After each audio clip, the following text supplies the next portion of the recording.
Hey, good evening, beautiful people. It's yours truly, Tammy B. And I want to welcome each and every one of you to another session of Real Talk with Tammy B and Company, the show where we are recording live so that you can actively engage in the conversation via the YouTube chat. So, if you are watching us via another platform and have something to say, jump on over to YouTube so that we can hear from you. And if you are on YouTube, please, sir, please, ma'am, drop us some comments and or questions, and we will be sharing them with the panel throughout the chat.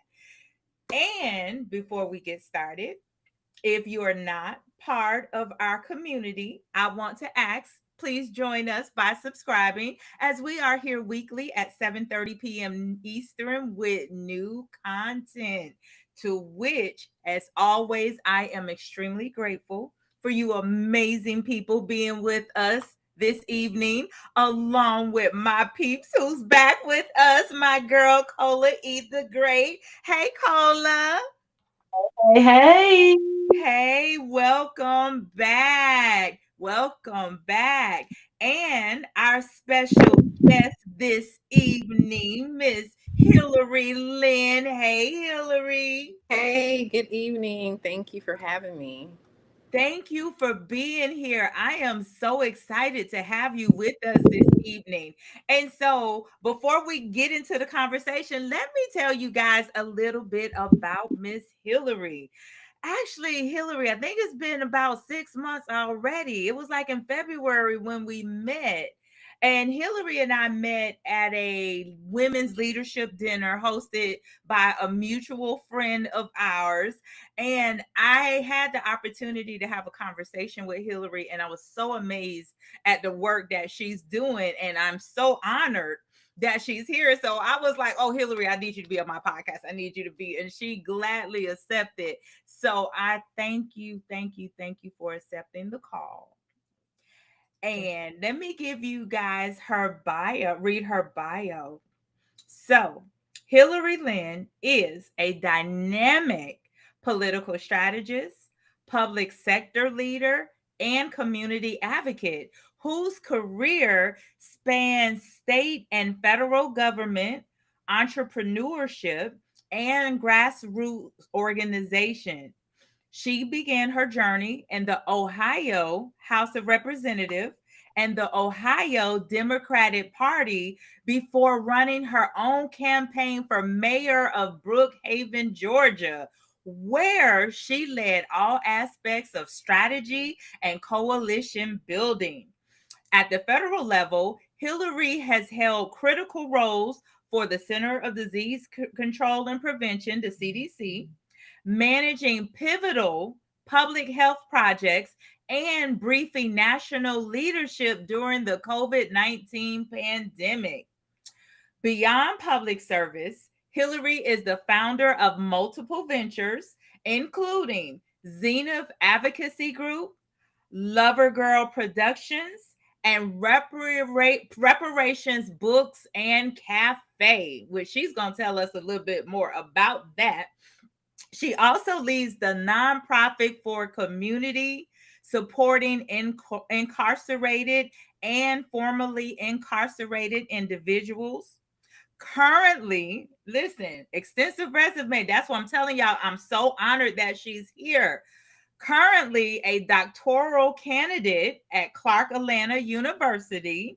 Hilerie is the author of 5 books, holds an MBA, 2 masters, a PMP certification, which that's something we have in common. I have my PMP, and specialized training in women's entrepreneurship from Cornell University. Welcome again, Thank Hilerie. you. Thank you so much for having me.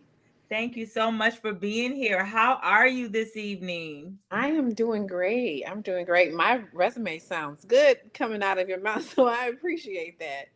Girl, you are the bomb. You are the bomb for sure, for sure. And so I can't thank you enough. Thank you enough for being here. Now, listen, Miss Cola E, you've been gone for a minute, and I'm so happy to have you back. What's good with you, my love? Girl, listen. You put one foot in front of the next. Trying to get like Miss Hillary. Trying to get like Miss Hillary over here. I tell you what, she showed you know how to accomplish things and make it happen. Okay. Period. Period. That's Period. when you're in competition with yourself. So I just keep going. I don't have anything else to do. I want to beat what I did last year.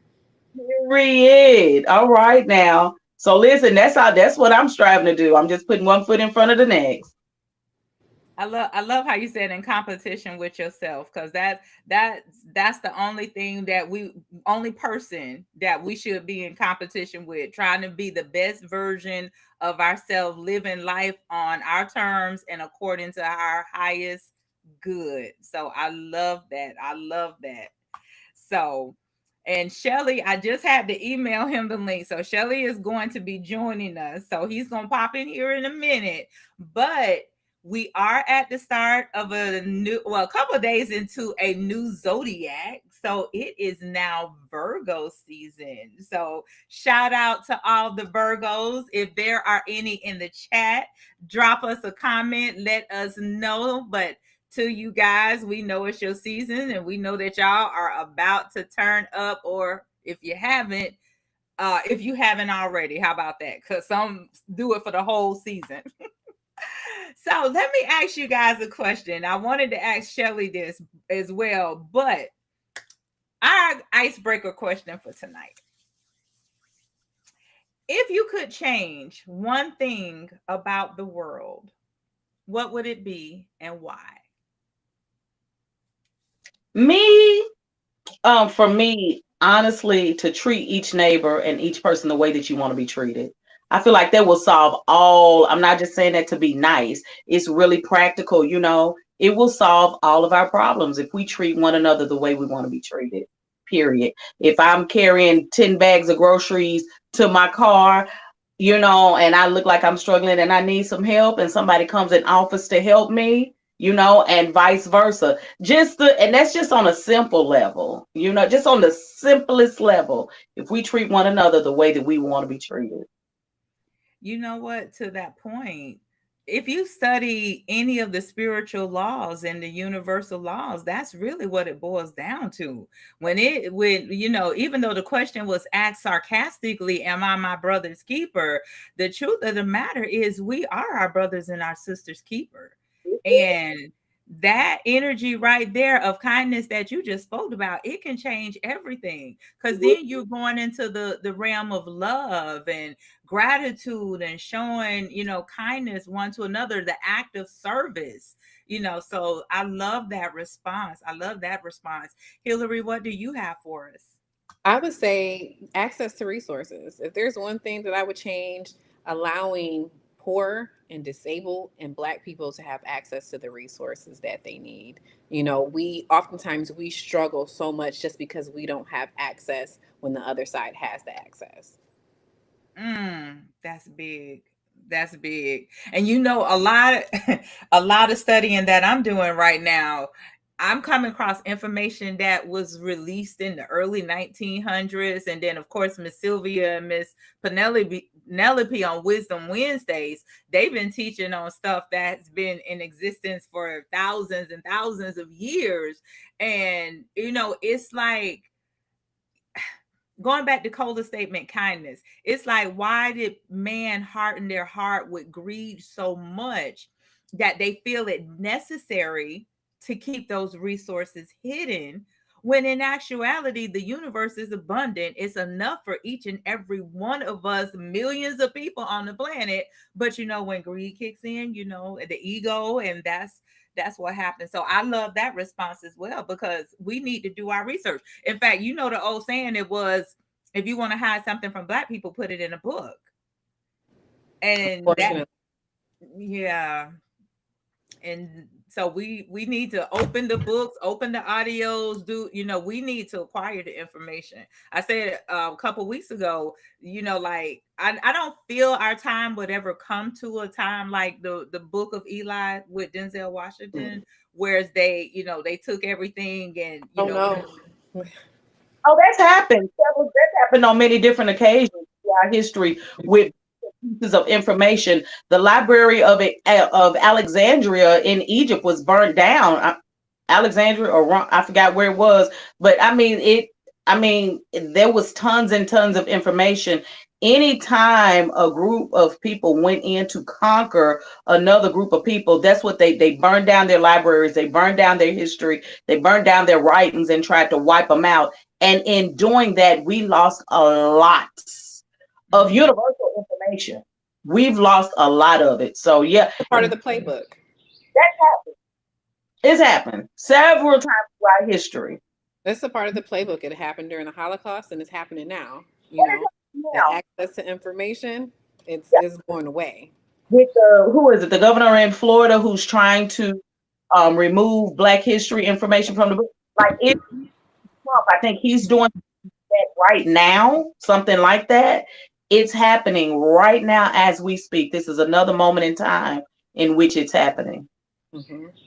Yeah, they're removing Black culture from the museums, out of the schools. It's happening. And in a year, I'll be amazed if you learn anything about Black culture in any school, and that's not private in a year. I'm now saving. I have a closet of books that I was gonna throw away. Don't do it. Not now, not anymore. No, no, we need to acquire as much knowledge and information as possible so that we know what to apply, because knowledge applied is where the true power is. But I do want to acknowledge Shelly. Hey, Shelly. Sorry, I'm late. Hello, everybody. Well, we see the background is different, so where are you, Shelly? I'm in my basement. Oh, okay. Yeah. Okay. So we know you being East Coast, West Coast, worldwide. So, I Yeah, now I wasn't came to the sure. basement. I came to the basement. Okay, well, thank you for joining as always. And you didn't get to hear the extensive background of Miss Hilerie. Like, I feel like we have Barack's assistant in with Oh, us, yeah? honey. This The this woman woman next to is the doing man, some huh? things. Oh, I appreciate that, but I continue to aspire to be a better person, but I'm not there yet. Hey, that's part of the fun, aspiring. They say when you Aspiring. reach the top, it's no fun. You got nothing else to look forward to. Absolutely. That part right there. That part right there. Okay, so Shelly, you popped on in time for me to ask you this question. Hmm. So Cola's response was more kindness in the world. Hilarie's response was access to more resources for all people. Uh-huh. If you could change one thing about the world, what would it be and why? Jeez. I don't like the answer that came first, but I'm going to say it anyway. I would, I think everybody needs their own place, so I would segregate. Oh, Yeah, because we were more successful as a people when we were together and had our own thing. So I think we need to get back to that. That doesn't mean we can't integrate in different aspects, but we need to build our own and have our own place to call our own. Yeah. My response could get me in trouble, but I actually agree with you. We tend to do a little bit better when we're separated, but you know. listen, so we were watching this movie. It was a Western movie, The Harder They Fall. I don't know if you guys ever heard of it, with Idris and Jonathan Major, Regina King, all that. Really good movie. And then just looking at the town, and the thought crossed, like, how are they thriving? Because at some point our community, when we were together, there was thriving. That's what you had, Black Wall Street, before it was burned down and things like that. So look, Valid response. So, okay. All right. Mr. Shelley would put some segregation back in so we could all come together. I want to know the response. This is the place for trouble. Who? Absolutely. Good trouble is necessary. Yes. Um, I work in a lot of mixed spaces. Mhm. However, I will say, like Tammy said, Black Wall Street and all over this country, whenever Black people came together as a collective and as a system, we thrived. Mm, But, you know, the other side, and I'm not talking about white folks, but white supremacy doesn't want us to survive and to thrive. And so that system will continue to be dismantled. And I don't, even though they're continuing to break down our neighborhoods, I don't think that they will ever allow us to come back as a collective system to thrive in Black culture. I don't think that will ever happen. I don't disagree with that. Only time we'll come together in that collective is when they imprison us like they're aiming to do. That's the only time we can come together in a collective and be together. I don't wow. disagree.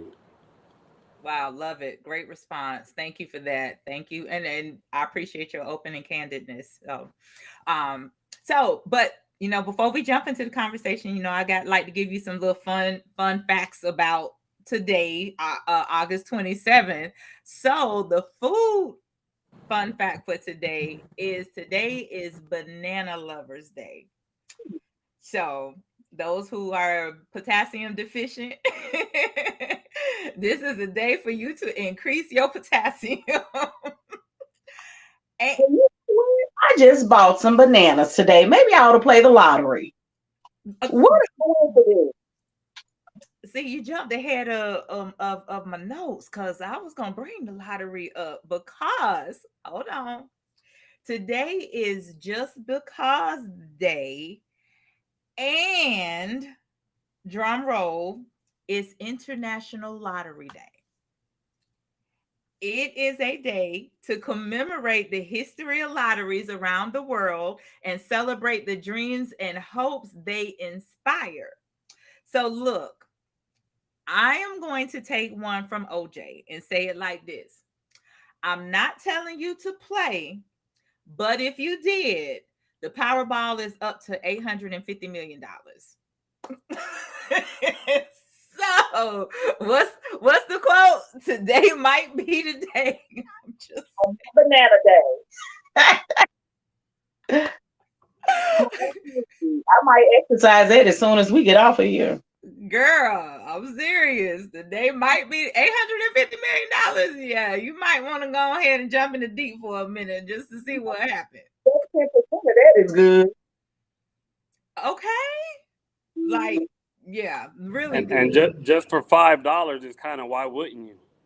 Mm-hmm. You know. Well, the why, it depends on what beliefs you're still subscribing to, because you still have the belief system of not gambling that's still embedded into the minds of some people. So that's one of the whys. But yeah, 850 million. Okay, I digress. Okay, all right. And Cola, since you've been gone for a minute, but to the people, if you were here with us about 4 weeks ago, I did a whole little read on Mercury retrograde, and there on the panel was no validation to my story. However, in fact, I think I heard, oh, this types of stuff happens every day. Okay, cool. Well, what you, huh? I was a part of that. I was on the panel, remember? I know, no, hold on, because that's where I'm going with this. Because what they don't know, I'm talking to the viewers. I'm talking to the viewers. I know you and Shelley was on the panel, but what they don't know is later that night, I got a text from you that your husband came home and said the entire phone systems and computers were down at his place of employment that day. To which you immediately heard me saying retrograde. And Yeah. so I had to chuckle with that. So I'm like, all I'm saying, tech, it does happen every day, but communication issues are magnified during that time period. So that's all I'm gonna say about that. Yep. I said Tammy gonna love this one. Let me get her this. It happens. And that's very rare at the prison. Exactly. A prison. I said, especially at a prison, they have things that are built in the system to prevent that from happening because all the electrical equipment has to work. All the magnetic and all that stuff, it has to work. Or you have inmates running loose. Because everything is behind a locked jail cell or locked bars. Yeah. Mm, okay. Well, like I said, we gotta believe it, but some weird things wonky things do happen during that time frame. That's all I'm gonna say. So now, before we really get into the meat of our conversation, y'all know I like to bring a question to the table. I got a question that I want to bring to the table.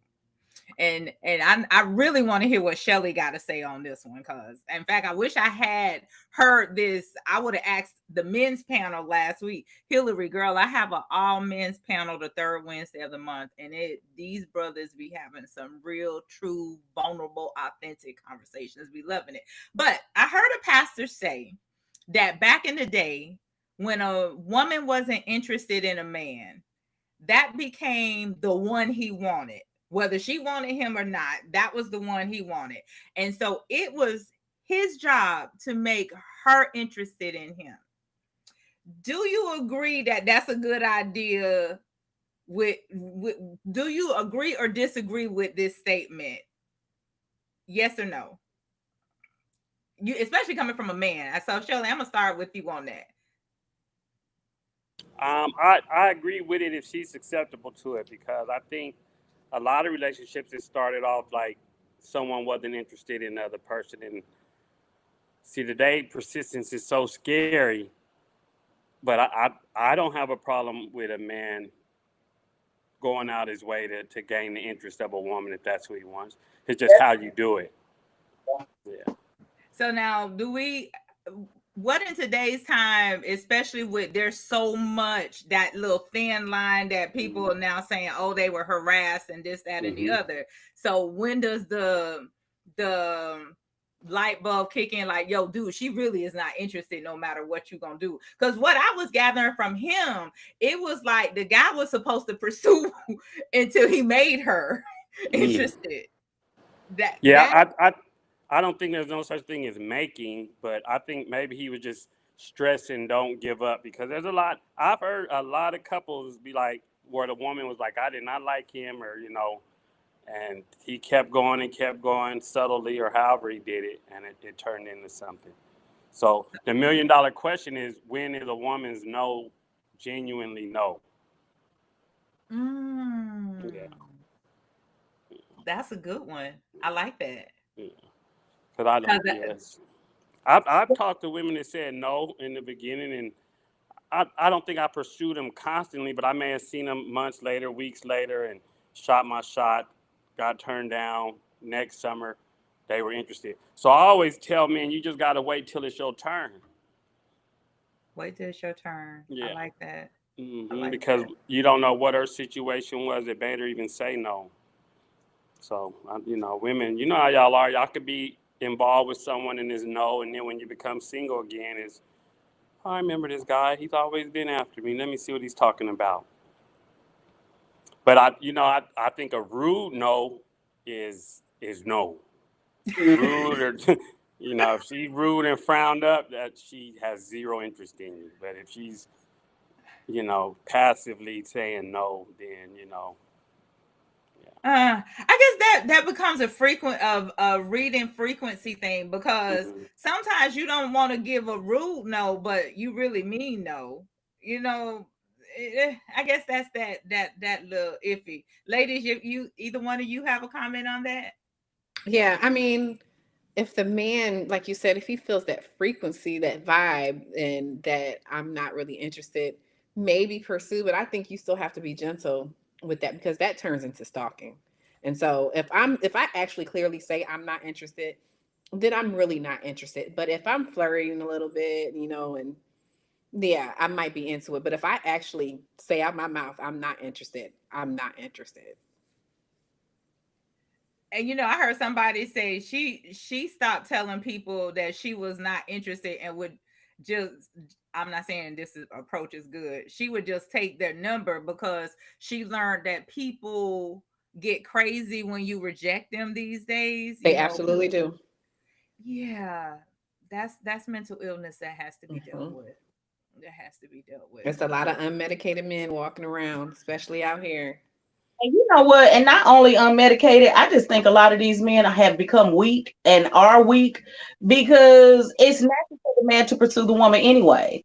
And so for a man to be afraid to say, and like Shelly said, even if she say no and your feelings hurt, like, I mean, there was a time when men knew that they were going to get a no somewhere and they was just still going to try anyway. You know, some are afraid to try, or if you say no, you get cussed out or whatever, disrespected. These men are just, they're not built the way they used to be built. They are not built the same. And so I think that's what we're seeing a lot. These men, it ain't that they need medications, they're weak. They're weak. That part too. Yeah. Yeah, but a lot of men weren't raised by men, so they are weak. And weak isn't necessarily the word. They're more sensitive. They're sensitive because they were raised by women. Yeah, So you men, can't. they're extremely sensitive these days. Yeah. For men, sensitive, I'm gonna say they're weak. I'm gonna say they're weak for men. Okay. But you know what? You said something about like one of y'all said like back in the day they were stronger, but heck, I think back in the day more if you rejected a man, they'll be quick. Bitch, I ain't want you, all of a sudden they cursing you out. I I haven't dealt with that. More recently, I will get cursed out by a man in public. And previously, I didn't really experience that. And wow. I also hear a lot of men, and girl, I have heard this, young and old, say, I'm just not into chasing women. If she ain't trying to show no interest in me, it just is what it is. They I'm want like, to be chased. They want to be the cat. what woman is chasing a man? A lot of them. Cola, that's a loaded question. Yeah, a lot of them. Cola, that's But a you, loaded you, you question. also got to think about this. Back in the day, it was automatic when you talk to a woman, it was for a relationship. So nowadays, people aren't into relationships, so men don't care about the bad words from a woman because he didn't want a relationship anyway. He wasn't worried about his reputation. Yeah.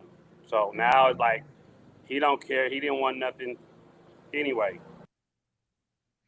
And as you're saying all that, I'm thinking, and social media doesn't help either, because you have a lot of thumb thugs out there, and I And then you And have a lot of men, Shelly said, who fathers, they're up with that whole missing father space and didn't have uncles. But yet they're online giving advice. Oh, man. Yes, they are. Yeah. They're giving and the advice ain't even a quarter of reality. Not even a quarter, because they just said these men who are giving advice, they coming from pain, broken homes. They have internal issues as well, feeling broken from low self-esteem. They didn't have that male energy to elevate and raise their male energy. And sometimes when you grow older, you get to forget that in other people, where people will take you. You may have a mentor or uncle or granddad or somebody to step in. But for a lot of these men, they're online giving information advice from a whole broken place. Well, Cola, even to that point, actually, I just did an interview. Me too, but we're talking about men right now. But giving advice from a broken place. but you also got to remember, sorry, Tam, that back in the day, women were more not, I'm gonna say, respectful or afraid to be outspoken, so they're a lot more pleasant. Now women aren't scared, so they're rude. So men match energy with energy, and I think the woman chasing thing is because men who know that we've been taught now, like the woman that likes you, so you don't have to go through the headache and wondering if you But know. men like the crazy. They like to get cussed out. So the cursing the man Not out is just going men, to turn them on. not men. I call them the N word, like to get cussed out because they like drama. But Mm. men who are ready for relationships just want to I'm not meeting you to make it harder on me. I'm meeting you because you're who I want. Right? I like that. Right. Yes, yes. But even Cola, to that point, what you were saying about them talking from broken places, the truth of the matter is, I did an interview with, on this other podcast, that's going to be airing within the next couple of weeks, and one of the things that I said, even in the church, people are preaching from broken places. And I say that from firsthand experience, because if I look at the history of my life, even as anointed and powerful as I was as a minister and a prayer warrior, I realized that I was broken. It wasn't until my transformation that started back like around in 2021. Everything prior to that was straight broken. So that was part of the times. And so it is time to fix that though, because we don't want to continue in that energy. And it should always, of course, be about, respectfully. If someone is not interested, they say no. um Well, here's the thing with that too. Women, here's the thing with women. It for me and for my 47 years of living of observation, women's minds can be changed. She may say no, but that no, and she may be a stern no. But if he continues to pursue her in the right way, if he sticks in there, he may eventually get a yes. And it may lead to something big. I know when I met my husband, honey, I listen, we had met, exchanged numbers. I had been giving them wrong numbers out the entire night. And so when I came across, when he approached me, the thought was, let me at least give somebody the right number. That was it. It wasn't even that I just necessarily liked him. It was let me give somebody the right number. And so we exchanged numbers. And I was later on, in the club doing what I do. I was dancing with a guy who I was actually dating. He tapped on that man's shoulder and said, bro, you dancing with my wife. And I'm like, dude, I don't even know you. And I told him that, of course, I'm loud, how my expression was. I'm like, nigga, I don't even know you if you don't get out here somewhere. And I told the dude who I was dancing with, who I was dating, I said, I don't even, so I had to do some explaining. And so it was all good. But guess what? I ended up becoming his wife. That's the crazy thing. But that still wasn't easy. He called me. He tried to connect with me for at least 2 months. And we finally, on his last call, he now tells me, he said, Cola, that was the last time I was going to call you. I told myself that. And that's the time I actually called and we talked. I mean, had a long conversation instead of call me back, I'm busy. Call me back, I'm busy. That's the time we actually had a long conversation. I'm sorry, y'all. I forgot to put my phone on Do Not Disturb. No worries, no worries. So with that being said, no, giving up. I mean, unless you have that feeling and it has come across the if you're really interested, I wouldn't stop pursuing if I was a man, unless it just became a ridiculous amount of time. You know what I'm saying? You do what makes sense, but I wouldn't give up at the first or second no. That's my point. I think times have changed now where men are just like, no, where women, it's so many women that they're tired of waiting. So they're just more aggressive. They like, let me go on and shoot my shot. So it's not that they're chasing men, just women don't mind shooting their shot. Like, yeah. So I don't think it's chasing. They tired of waiting. They tired of being by themselves. They're like, what's up, dude? You see me looking at you? Yeah, I'll be quick to jump in your DM. I definitely shoot my shot. I love it. Do it. Okay, this is good stuff. This is good stuff. But okay, it's one more thing, especially since we have someone in the political realm with us.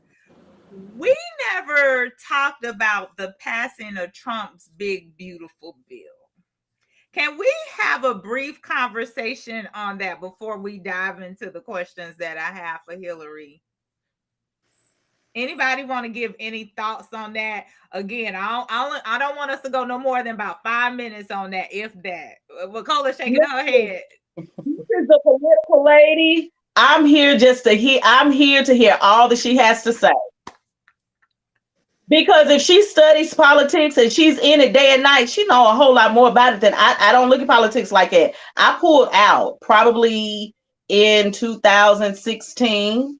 I pulled out because I was getting too emotionally involved. It was altering my day. So I had to choose not to give it that much power. So now I tiptoe in and do an observation. Then I'm back out. I just need to know where the world is sitting and where it's going. So I keep checks like that. But Mm-hmm.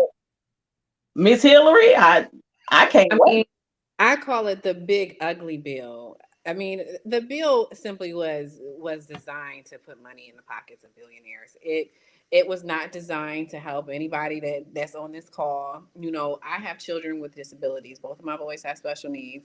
They're Black boys, and you know, I depend on the school system. I depend on public education. My children have IEPs, and so a part of that bill, it will remove funding from the education system. Even right now, the reason why I started my advocacy group is because I already wasn't getting what I need from the school district, and I had to report them to the Georgia Department of Education. But in a year from now, a year and a half from now, I don't think I will be able to have the success in that lane because they're ripping the rights from the disabled and Black people. You know, my children have the Katie Beckett waiver. Now, that is a Medicaid waiver here in Georgia. My children are autistic. And although I work and I pay a lot of money for my health insurance, I still need that waiver to be able to get the things that they need because they're in 3 or 4 different therapies a week. But when that man came into office, I was so terrified of people having access to my information. I allowed that Medicaid to lapse. Then what happens, because I have several different insurances for my kids, my youngest was supposed to have surgery in June. The surgery was canceled because now that office only will accept Medicaid. So that big ugly bill, it impacts all of us. It's going to take away HUD housing. So people that's depending on HUD, Section 8, food stamps, even in a lot of red states now, you can no longer buy the cheaper foods to provide for your family. So the ramen noodles, things, the hot dogs, that's now considered snacks and junk food. And you can't use your SNAP benefits card to purchase that. So that big ugly bill is going to kill a lot of people here in Georgia specifically, but Florida, Texas, and all the other red states in this country. Okay, question about the SNAP. So you're not able to buy snack foods, but you can buy foods You can buy foods, but it's expensive and meat, in meat. but you can't buy junk. Right. So, But a lot of times, for instance, like I'll use myself for an example. I had a 5-year-old and I was pregnant with my little one. I have food stamps. I may have gotten $3.96 a month for the three of us. And imagine trying to buy healthy foods, because that's what I was trying to do. Try to buy healthy foods. You cannot afford healthy foods. You can't afford the basics. You have to get some noodle packs to be able to get it to your kids. How are you going to use $396 to stretch for 30 days? but I think a lot of the Especially with my kids, foods. I got special needs. They got special needs. So my youngest, only he's very brand specific. So he eats 5 cheese garlic bread from Target only. That's $4 a box as is. So if I were on those benefits, I wouldn't even be able to buy that because that would be considered junk. You know what I mean? Everybody's situation is different, and that would make it unsurvivable. I think a lot of the foods that were the leading causes of illnesses and cancers and stuff were removed from the list because of that, because of the long term effects of them. So And yes, I agree. it affects a lot of people, but the goal wasn't to hurt anyone. It was to Oh, the goal was to hurt no, because the who goal is it to came take away the stress from the healthcare system because if there's less sick people No, in the they don't future, care about the it's sick people, and yeah. I'm talking about blue and red. I They don't don't think care. They don't no care one about specifically us. cares except for the ones financially benefiting from it. But the purpose, be it good or bad, right or wrong, was to avoid long-term sickness in our children. So No, yes, it that wasn't hurts. the purpose. Yeah, They I mean, Because if you that was the can't. purpose, it would have been long term research to No, make it was sure because that when. in every other country, all those foods aren't even allowed to be sold. Only But here it I'm is, and talking we have the about highest here. rate. I'm talking about here. I agree with that. I red dye. I don't give it to my own children, but I'm also in a position where I can financially be able to provide the things for them. No, The in other that people are case, not. That should have been a planned situation, not I'm going to come in office and I'm just going to cut everything off. If the black folks survive, if they die, I don't care. That's the mindset. No, It's because not. it's more white folks on welfare than black folks. So it's There not. It it wasn't a is, black but that thing. wasn't their mindset. The same reason why more white people get abortions than black people. They cut abortions off because of us, because they don't think, they're not smart enough. So they're targeting us, even though the other side is the one that impacts. Agreed, I'm but sorry, once I'm again, just passionate we can't. And I about think we race. confuse passion with. I don't want to use the word facts because none of us know, but we're all passionate about it because it affects us. But in the big scheme of things, the purpose was to improve the health of the citizens here. It wasn't to hurt any demographic of people, especially because, like I say, white folks are more on welfare than we are. So they're more on Section 8, they're more on all that. So they're the ones affected by it. Agree with that because even though like I raised 4 children, and I mean our income wasn't all of that when all of them were in the home. They never had an ounce of ramen noodles. I would never feed my children. That's me. To anybody who does that's you. But I know for me, I didn't feed them bologna, hot dog. If I did, it was turkey hot dogs. And I'm for real about that. I mean, all of those. I understand that. I mean, because I do the same with my own children. My point is, I was intentionally making healthy choices for them, even though I had the ability to buy whatever we want. And it seems like, as far as that is concerned with the government, they're trying to make healthy choices for people who aren't making healthy choices for themselves. Because if not, and if they really want to kill us in that way, they would have said, well, you can't buy fruits and vegetables with these. Keep the snacks and keep the bad meats. I mean, you know what I'm saying? I They mean, cut don't be surprised in a year that's what they say. You can't no longer buy fruit with it. you can't buy fruits and vegetables, then I'm like, oh, now they really trying to kill us. But when you say you can't buy potato chips and hot dogs, But sometimes that's all people can afford. There's Yeah, I mean that's unfortunate that that's the case, but that's all you can it's, afford. it's like it's like a double-edged sword. And I'm like, because with my kids growing up, I never bought pop chips, soda, Kool-Aid. My kids was, and their friends of mine was deprived, but I just didn't allow it. Now that they're older, that seems to be all they eat. But growing up, that they couldn't, and so it's kind of like you know. And if you really think about it, honestly, we overeat anyway, so we eat a lot.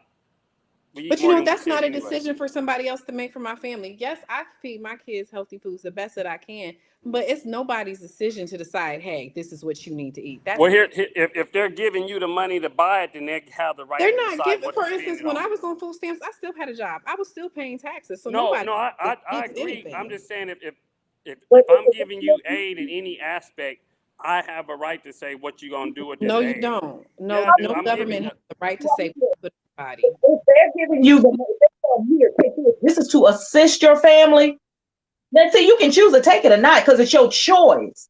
That Yeah. is not what's owed to us. It is a choice to That's receive. where dictatorship starts. No one person has the It right to. is but it's a choice to accept their benefits or not. Now you can use your own cash and buy whatever you want. Now, if you're using your cash and they trying to dictate what you buy, that's dictatorship. But when they're giving you something and saying, They okay, gotta give. give you this, then you can buy this. That's you can choose not to take what they're giving and use your cash to buy what you want. So that's not dictatorship. And then when long term, when you eat those foods, those highly processed foods like bologna and hot dogs and stuff like that cause cancer. See, in the long run, then if you own Medicaid or TennCare, guess who will be paying for that? The No, government. go outside and breathe something and have cancer. Like nobody can dictate what you put in your body. The government.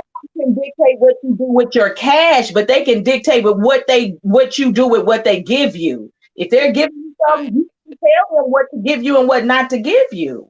You can dictate, you can use your cash, but you can't. And You know, I have a friend who is blind and she can't work to make money. She is 40 years old. She went blind and she can't work. She relies on the system. She relies on Medicaid. But you know what? For 30 some years, she paid into the system. How can the government tell her that she can't go eat snacks? That she can't go get herself some chips because she can't work and collect a paycheck? but she paid taxes that's paying her those SNAP benefits. Yeah, but I mean, But I think also the part of that was because if you look in the number one selling the $200-300 shoes and designer clothes is low income people. So it's a Everybody don't choice do to that. make. Yeah, Everybody I don't don't don't do know. that. I've never. Well, I don't know I'm everyone, but talking about the folks who can't afford anything. Because if they could afford it, they would have cash to go buy their snacks. I'm talking about people who actually can't afford it, who relies on the system because they need it. Those aren't the people that I know that are spending no, $200. I agree. But if you're relying on the system, then the system will tell you what to eat. And they cannot. That's my point. They cannot. The problem with not being self-governed. That's the issue when you rely on the system. When you cannot govern your situation and your own finances and your own lifestyle, that's the situation you fall into. No, that's not how that goes. Everybody that is on SNAP benefits or receive Medicaid is not in a self-imposed situation. I They didn't didn't say it was try to self-imposed. do it themselves. I didn't say it was just self-imposed.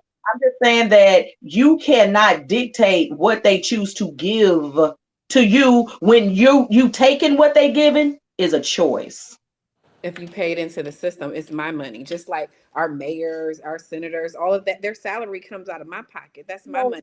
So they have to do what I tell them to do as a voter and as a citizen, as a constituent in their district. So the same thing with the SNAP benefits. I pay into that. That's mine. That's owed to me. Right, but also you got to know every bill, every law, every rule, everything in life is some people that benefit and some don't. Nothing can benefit everyone all the time. Like I don't think they could dictate who's going to lose from it, but nothing on the planet serves everyone. It's people can't breathe air. Like my daughter, she got asthma. She can't. Like everything ain't gonna help everybody. And I'm saying this too as a person who once received food stamps. So if I'm saying this as a person who once received it, so I'm not saying this sitting on a high hill looking down upon people. I received food stamps as well, but I can't be choosy about. I mean, especially if it's something that's not good for me anyway. And think about it. When we was kids, I grew up on stamps. We had block cheese, powdered milk. We wasn't getting the good stuff at the store. We had to eat what was given to us, and you know, Listen, that block cheese, I don't know what they made it out of, but that was some good. It didn't melt, but it was some good cheese. It was and it some good didn't melt and cheese. it didn't cut. Oh, I needed that too. Oh, That was I don't know something about that cheese. So listen, okay, so we've gone over the time that I was gonna allot for that, but I do see we could continue going on and on. So I want to start asking some questions that I have. And but before I do one, I want to say to the viewers again, if you have questions or comments for the panel, please drop them in the chat, the YouTube chat, and I will share as many as I can. And I have someone that texts me that for some reason they can't seem to comment in the chat, but they said it's imperative that we take on the responsibility of teaching our own children about our culture, history, relationship with God, morality. We can't rely on our oppressors for, and that's for sure. And then continuing on how to eat, what to eat.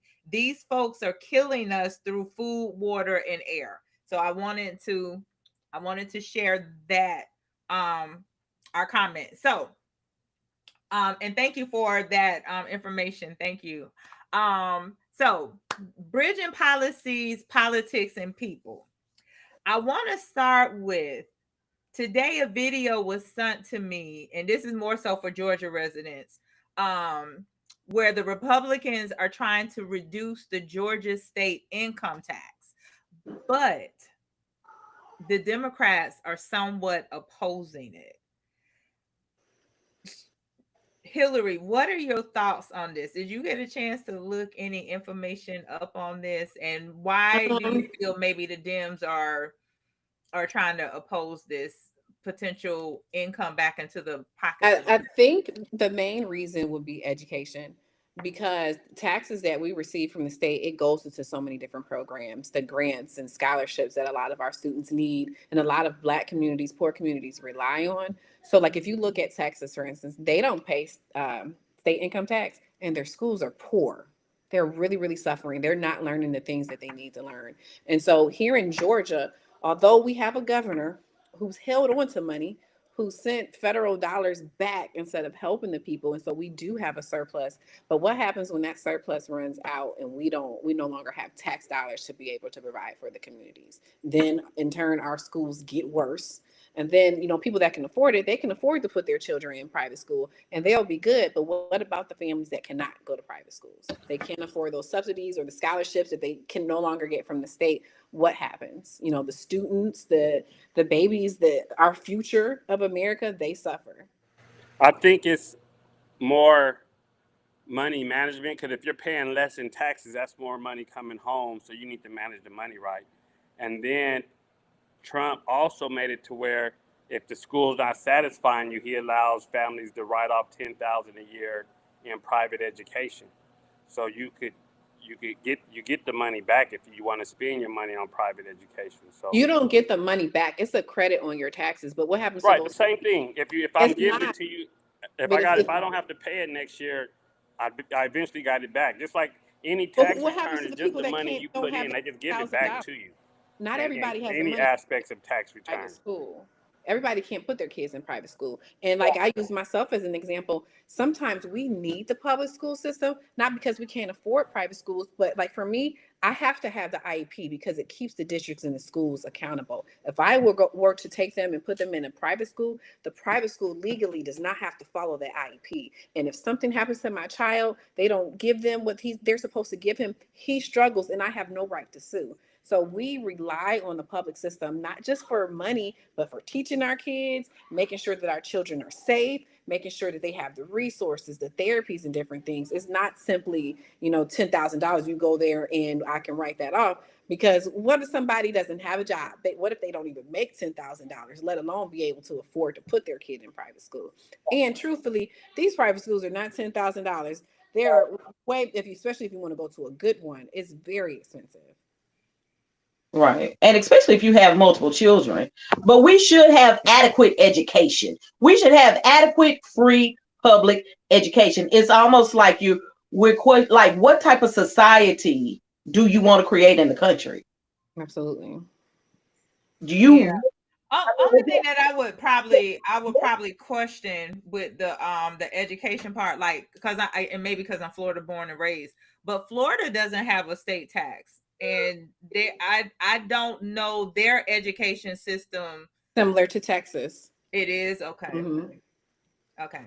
Mm-hmm. I just think I believe the school system's not there to teach your kids; it's there to just structure them. So they're supposed to learn at home. I have to step to school teach. If you think about it, you don't use nothing from school except for math and English. I've never, in no job or business I've ran, have I needed to know social studies or geography. I haven't needed none of that. That's you. But it's so many other people, they need that to survive. You need geography. You need basic skills. But like you said, they're basic. So basic can be taught at home. That's not true because not every parent are even aware of what basic is. That's the parents' fault. It's not the government's fault. That's the parents' fault. But we need a standard. We need a standard put into place where people will know that I at least need to know this much to survive in this world. And every parent doesn't even know that they don't have a standard themselves. So that's why we need a measuring tool, which is the school system. We need a measuring tool. We cannot leave that to the parents because I know a family who believes that everything that's taught in school is a lie. And they don't even know how to articulate that properly. What they're really saying is the history is a lie. But instead of saying history, they say everything in school. So this is a parent who's trying to properly educate their children, but they're misunderstanding the context. Well, Hold on, wait a minute. So this is a perfect example of having a standard that is measurable and a standard put in place. And we do need a basic education, a basic school setting to say this is a standard. By age 5, they should know this. By age 6, they should know this. By age 7, 8, 9, 10, like this is the level that they should be on. And at 12th grade, this is where you should be in order to prepare you for the very, like, just set at the basics. People don't even know that. But I think the school is set at the basic. Is the child is not learning, and it's not the school. It's the child. Everything is set at the basic. One, so graduating or passing a class, that's the basic. So if a child can't pass a class, it isn't the school, it isn't the government, it isn't the teacher. If obviously the child, because it's 30 people in the class, if 20 of them passed and 10 didn't, it's not the class. So what about the babies that are in the system, the babies that are in the foster care I mean, system? you know, I say this, and this is real bias, and I'm a victim to it, and I believe it. God didn't intend everybody to be geniuses. He didn't intend everybody to be scholars. That doesn't mean that you don't take care of the basics. Right. So the school teaches you basic. They teach you general math, everything that's basic. Needed, and which we need to know. Right, but what school does not teach the basic? It's the children that aren't learning the basic, or it's the parents is not helping them learn the basics. Some schools that are improperly equipped because So they're not. that would mean the entire school would fail. But if only 30-40% of it failed, then it's not the school. There's schools that are not equipped the way that they should be. So how did everybody else pass? So, listen, some schools are not equipped the way that they should be. I agree, but how did? So what we have an issue both from the government and the children, the type of children that are going to school today. So it's both. It's both. But to say that, but to just assume that everybody should have enough money to, if they really care about their child's education, put them in a private school is just ludicrous. No, I don't believe that. I believe a lot. You could teach them yourself. I don't like the school system as it is. The school system has been failing since the 70s. So it wasn't these new laws that caused it to fail. We've been crying about the education system since the 60s and 70s. So the system is still the same system as then. It's just, you could say it's worse, but it has never been adequate from the beginning. So what we're saying is nothing should be taken away from it. If anything, monies and surpluses should be added to it. Not taking. And this might be relevant, it might not, but I also seen the reason why a lot of schools, the poverty schools don't get the funding is because they know those children aren't getting bedtime, they're not getting nutritional food, so they're already a step behind anyway. So they send the money to where the communities are not just white, there's very middle-class black communities where the children are eating properly, sleeping properly, and so they're absorbing more. So it's so many factors in it. We can't just point it to one or two. It's a lot of factors that are causing this. It is the system, and it is also the type of children that are going, and the parents. You're right. So let me add a third. It's the parents too, because that is very true. Like the family that I just mentioned about the father who's saying he doesn't care whether his children do homework or not because the school is teaching them all lies anyway. Mm-hmm. I agree. It's threefold. It's the government, the students, and the parents. But what overall, nothing should be taken away from our schools. Only if anything is done, we need surplus. I don't disagree, and I'm with us all the way. But I just playing the advocate of the situation. All the low poverty schools. At one point, they were brand new, beautiful schools with beautiful books. The students didn't take care of it, and it got to that condition. So at what point does the government say enough? Schools didn't diminish on their own. There are things that need to be implemented, but we're living with the federal government today don't even seem to care about our education. I mean, that's what I'm saying. At what point do they not care if we don't care? I mean, you don't just give up because the people. You don't just start taking away from because you feel like the people aren't taking care of it themselves. There are things that need to be done. There are systematic things that need to be implemented so that We can rise to the occasion. Maybe it's more training. I mean, there's things that need to be done definitely to fix the problem. But again, we don't need to be taken away. Okay. All right. Let me go ahead and jump in. This is good conversation, but time is getting away. So I want to go ahead and dive into these questions. This is good though. This is good. This is what real talk is about. So I am appreciating all the viewpoint, the vantage points in this conversation. So I appreciate this. This is, and some topics we just gonna have to agree to disagree on, and that's okay. That's what this is about. Okay, so the first question that I have for you, Hillary, you've lived in two different worlds. You've seen how the sausage get made on the inside of the major federal agencies like the CDC, and you've also been on the outside running for mayor and fighting for your community. How does knowing how government really works from the inside give you an advantage when you're working for people on the outside? That's really the core of the work that I do, being able to translate between two worlds. So, my time at the CDC, being able to brief White House leadership and directing major health initiatives during the COVID-19 crisis actually taught me the language and the mechanics of federal bureaucracy.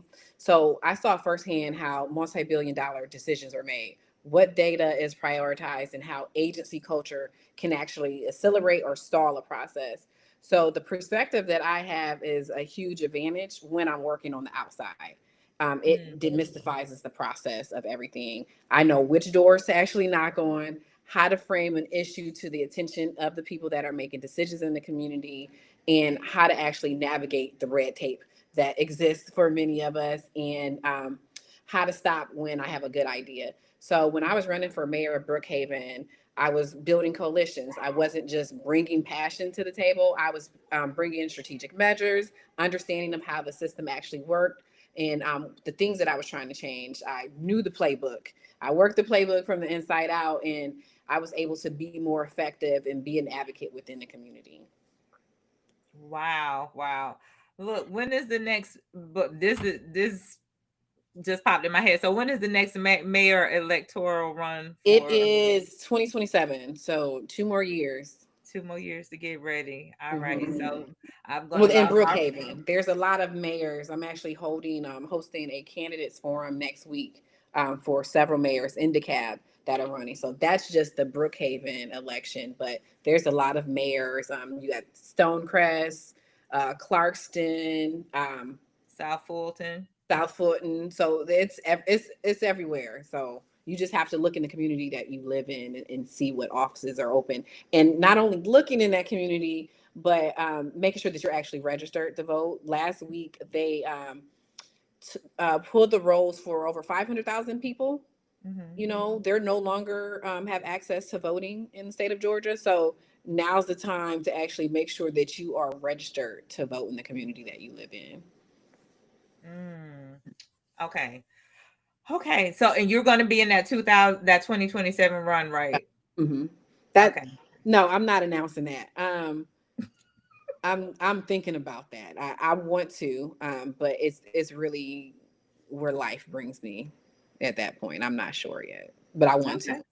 Well, you got to keep us posted so we can support you any way that we can. Okay, so my next question. Political campaigns are famously chaotic and fast-paced. But your background is in things that require incredible organization, like project management and briefing leaders at the CDC. How do you take those skills and use them to bring order to the chaos of a campaign and keep everyone focused on winning? So I operate as a project manager in no matter what field I'm in, whether I'm being a mom, my day job, I'm running a campaign, or I'm at school. I assimilate as a project manager. So it's really about treating the campaign less like I'm putting out fires everywhere and more like it's a high stakes project, like I'm at the CDC. So the principles are the same, whether I'm managing a public health initiative or I'm running for mayor. So I start with a clear mission. I then create the infrastructure, and then I'm data driven. So by the clear mission, I mean, before I do anything, I define what winning will look like for me. and or for the person that I'm representing. So everything, every dollar that's spent, every door that we knock on, that brings us back to the mission. And then I create the infrastructure. So as a project manager, that background is critical. I built the system for communications, the data management, and accountability from day one. That then turns the chaos into a structured, agile operation where everybody knows their roles and their deliverables. And then being data driven in a campaign is easy to get caught up in the energy of the moment. So my experience requires me to be evidence based. I have to actually look at the data, then decide where I'm actually going to spend that money and those resources. It's really about making strategic, informed decisions rather than just reacting to the call. So by applying the structured approach, I'll then have the stability and the focus to team up and be able to navigate through whatever surprises that might come my way in a campaign. And you can get a lot of different surprises on the way. And so that actually gives us the lane and the path to victory. Nice. Cola Shelley, any comments on anything that has been said thus far? No, I'm just listening and learning. I'm learning. As I a, Brookhaven. When I moved here, I moved. That's where I stayed in Brookhaven. So. oh, really? Hmm. Okay. Yeah. Yeah. All right.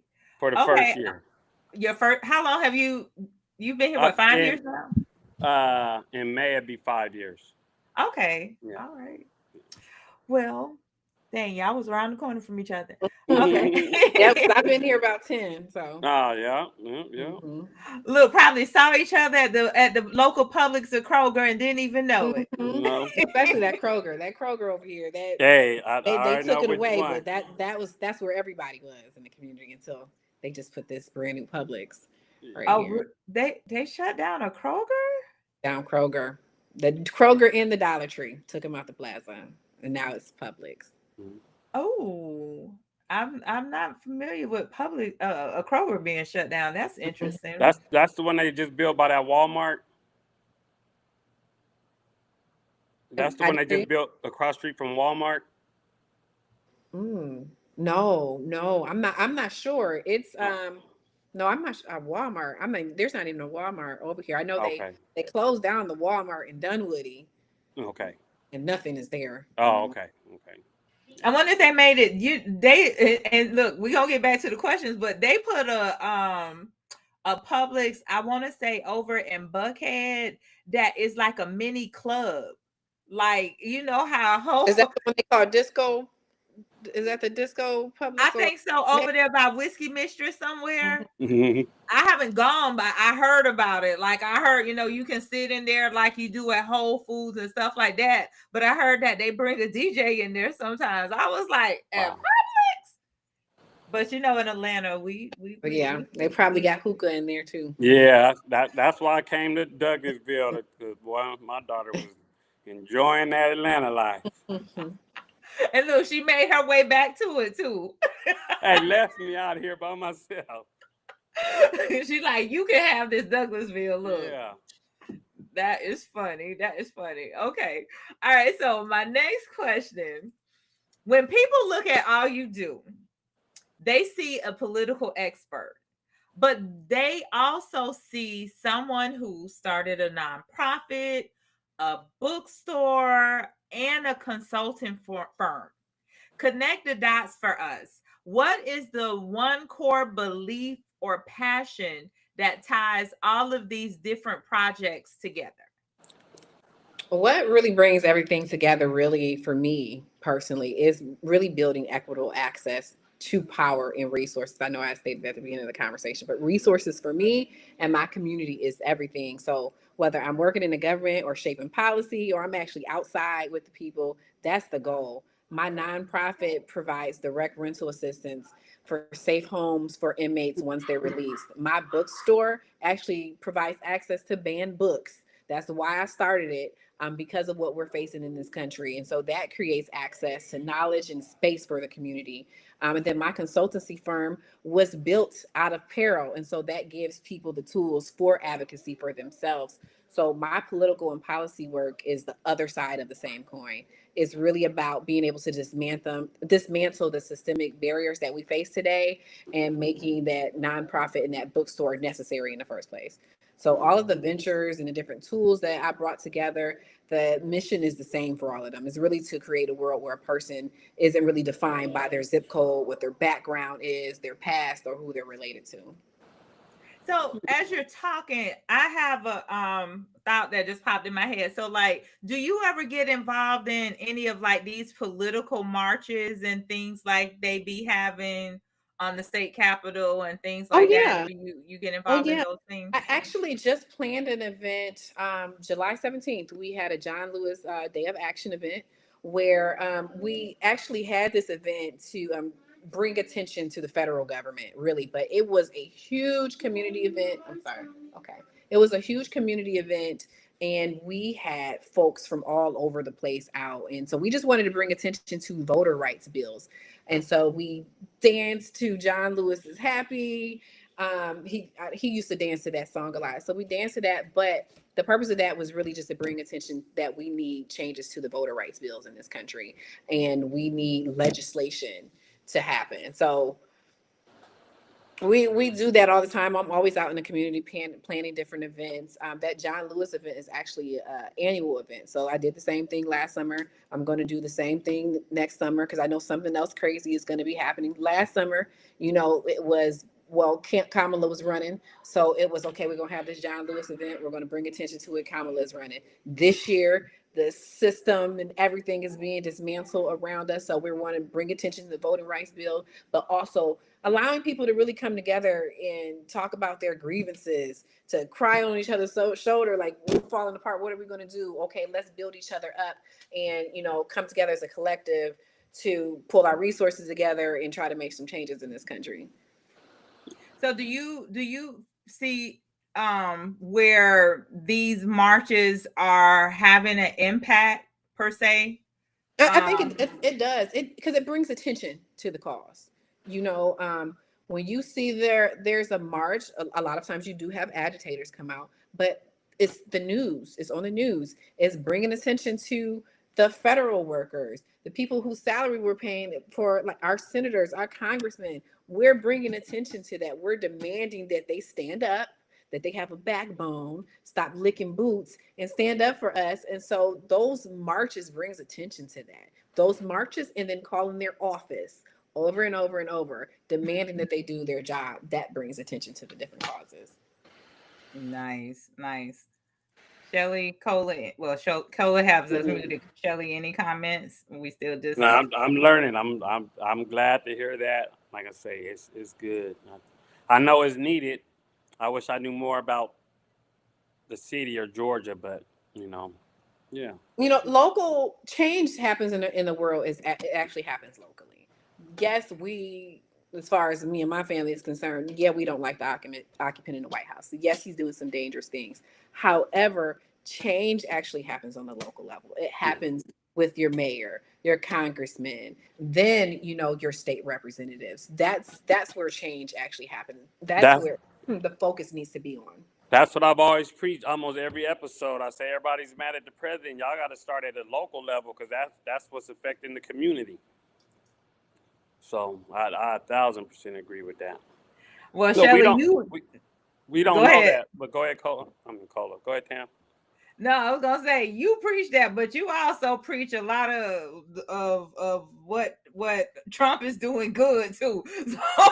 I So, mean, that's my guy. So so yeah. I can't help what I like, and but I just know for us individually as a people, or if it's your community or if it's your neighborhood, that starts at home. That starts on a local level of government because that's who passes the laws and bills for that area. So if you have grievances about it, about your area you live in, that's where you start to address your grievance. It's not what the White House is doing because that's on a much grander scale than just you know, you know, yeah. So So that's my opinion. If you want change, you got to start at home.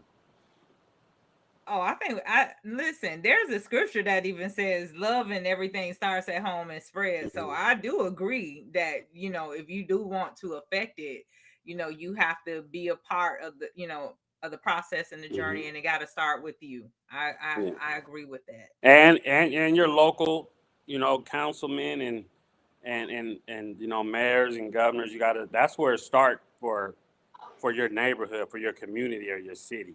Yeah, If the you need problem to is that.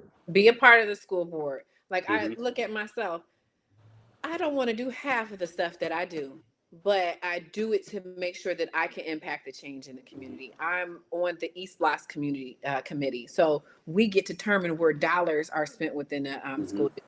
I'm on the PAC committee. It's the principal advisory committee in the school district. So I get to sit down and have one-on-one conversations with the principal about different things that are impacting the students. I'm on the PTO. I'm every time they have an event at the school, I'm there in addition to the other organizations that I'm a part of. It does start at home. In order to change things, you have to be a part of the change. So if you don't like the mayor, if you don't like the things that he's doing, if you don't like your Congress people, run for office Mm. Or vote. Vote on the local level. I don't think and enough of us vote. vote on the And vote. local You know, level. a lot of us are, it's me especially, are complaining about our utility bills. My electric bill is so ridiculous.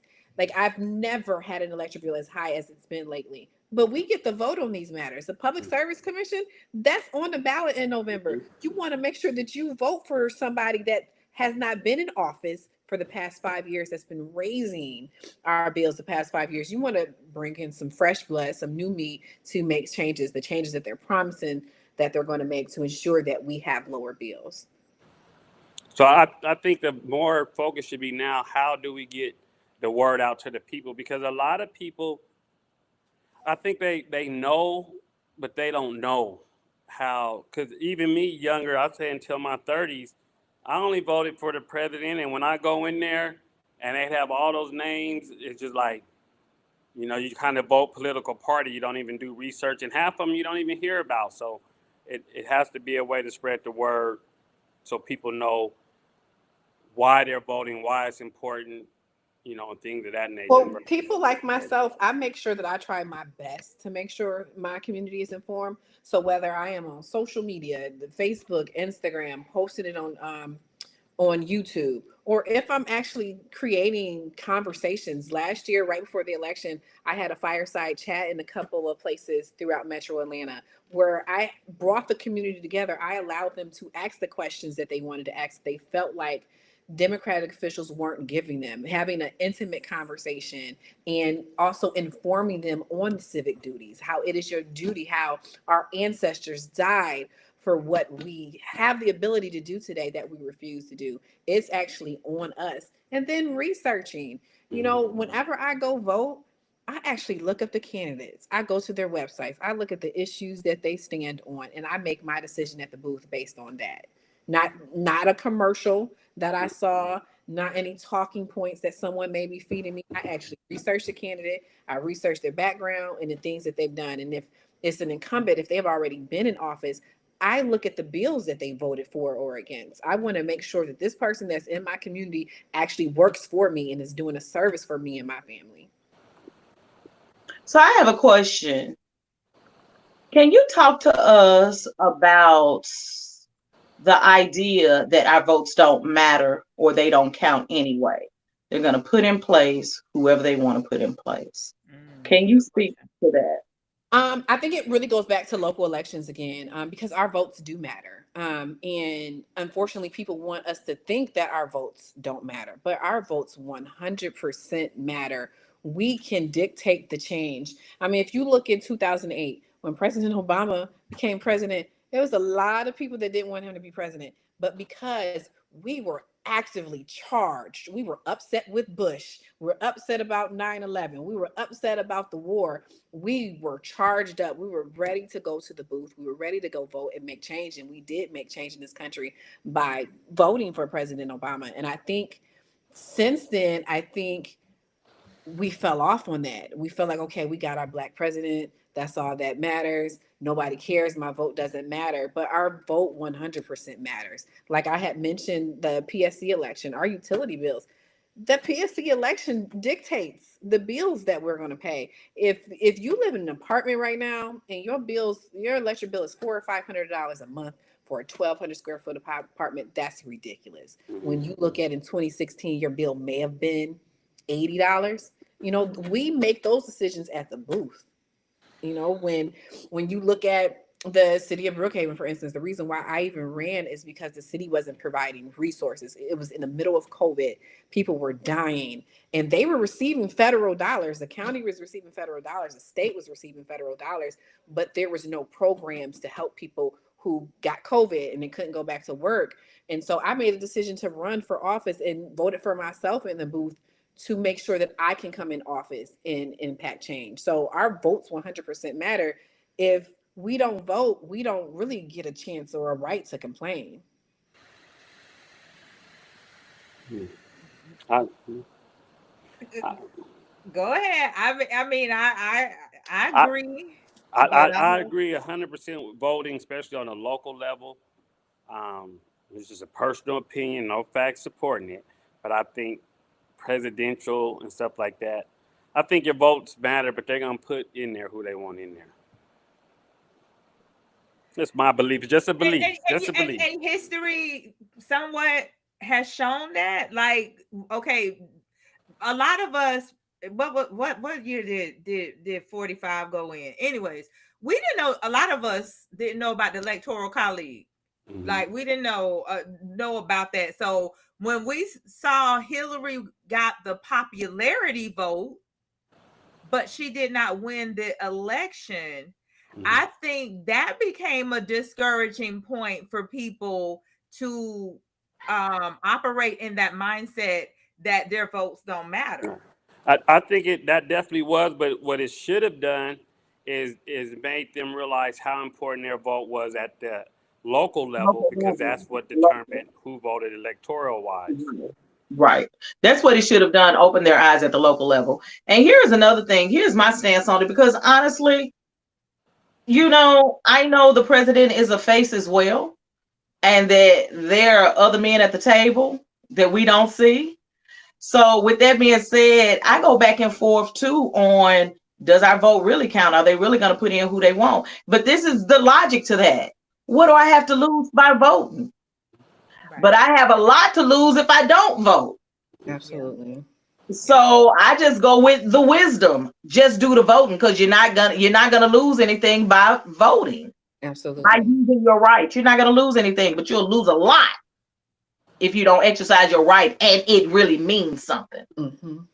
Yeah, I think a lot of people in that last election, of course, we all, like, not to really replay it, but just to touch on it, it's just like people felt that dang, what Biden wasn't doing his part, and then when he tapped Kamala, it was really kind of late in the game. But then even prior, with them watching him and not knowing anything about her, it's just like people just kind of took the IGDAF attitude about it. Mm-hmm. That and I think that's what hurt us. And then people was also kind of stuck on, oh, when he was in office, we got the PPP loan. Well, there was a pandemic that took place. And Congress there was a whole that wasn't from him. That was Congress. That wasn't from him, although he wanted to put his name on it. That it wasn't. And I'm gonna say most people that had that type of mentality, I doubt if they voted anyway. I doubt most people who thought, well, we got the PPP loan. I doubt it, and they supported him based on that. Well, they claim they made money. It's a lot of people that claim they made money when he was in office the first time too. So it was a lot of scamming going on. And it was the scam to get them to think that he made them money so they could put him back in. And now anything they thought they made, he's trying to find a way to take it away from them. Yeah. So, okay. Good stuff. Look, I think we done wrung the rag out on that one. So my next question. Politicians are always talking about building coalitions, and frankly, it can sound like a buzzword. Mhm. You actually do it. Like you mentioned it when you organized the John Lewis Day of Action. Could you tell us a story that shows what it's really like to bring different groups of people together to fight for a common goal? Yeah, you mentioned coalition. I know sometimes for people that can really feel like a buzzword, but for me, it's really being able to get a bunch of people in a room who don't normally talk to each other and helping them to be able to, develop a shared reason for fighting for a shared cause. So for the John Lewis event, I actually spent many weeks on the phone, not just with political organizations, but with different faith leaders across the city. I mean, and it was a struggle to even simply get people to respond to emails, to get them to pick up the phone. Like I was calling so many different people, different denominations, local business owners, that I felt like that they could have been worried about their civic stability in the state of this economy right now. I was reaching out to students at Clark, even retired residents who actually had marched with Congressman John Lewis. And so the key to actually find that common thread is, for some it was the a moral issue of justice, but for the business owners it was really about having a stable democracy so that they can be good, so for they can have a good economy. And for students it was really about their future. So like for a moment for me that really came together is close to the end of the march. I had mentioned John Lewis loved the Happy Song by Pharrell. And so at the end of that march, we got done speaking and the music was blasting. Being able to see a pastor, one of the kids that went to one of the colleges over there, and then the local Chamber of Congress member, seeing them side by side, black and white folks, old and young, dancing together and dancing to Happy. Like for me, that made it feel like I was doing something. They were there for different reasons, but that we were all united for a powerful demand, for a powerful cause. That's what real coalition building is about. Not about finding people who agree on everything, like on this call, but it's really about uniting people from around the community, around the world, that have a common goal that is too big for us to just to do on our own. I love it. I love it. Cola, Shelly, any comments on that? I agree. Yeah, I love Mhm. it. All right. So, next question. As someone who is deeply involved in Georgia politics and also studying it at a high level, what's one big change or opportunity you see coming for our communities in the next few years? And what do you hope your role in it will be? We actually just talked about it a little bit, actually a lot. But one of the biggest conversations happening right now is the structure of our state's finances. Being able to eliminate the Georgia income tax. I know I looked at the link that you sent today, and I looked at some of the comments on social media, and like this conversation, like it was really split. There. But for me, it's not really a political debate. It's really about defining the choice for our future, and our babies are our future. I don't who sung that song, Our Children Are Our Future. Was it Whitney Houston? Our Yeah, children are Whitney, our future. greatest love Like of all. it is the opportunity to really move beyond the simple tax cut versus taxes are bad, or that argument, or having the adult conversation about the kind of state we want to live in. Do we really want to be a state that can invest in world-class education and have an infrastructure here in Georgia, especially that attracts people to the best jobs? Or do we want to just join the race at the bottom, that we're hollowing out all the very services in our community and that our community depend on, like my own baby? So my role, as I see it, is really just being like the translator to that bridge. I want to use my background in policy and politics to be able to explain what a $16 billion budget shortfall would actually mean for the family in Gwinnett County or a small business in Savannah. Like I can use my community advocacy experience to bring people together, parents, workers, entrepreneurs, especially in Atlanta, to ensure that their voices are heard at the Capitol. And I can use my political strategy, those skills, to help shape an economic vision for Georgia that is both competitive and compassionate. This is really a critical moment for us, and I really need us to focus on that. This is not just chatter. I really want us to plan to be right in the middle of that fight. I want us to fight for our babies, fight for what's right, fight for a small and equitable path forward for everybody. Love it. Love it.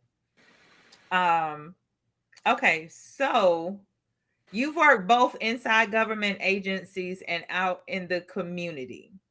What's one thing you wish more people understood about how policy decisions are made behind the scene?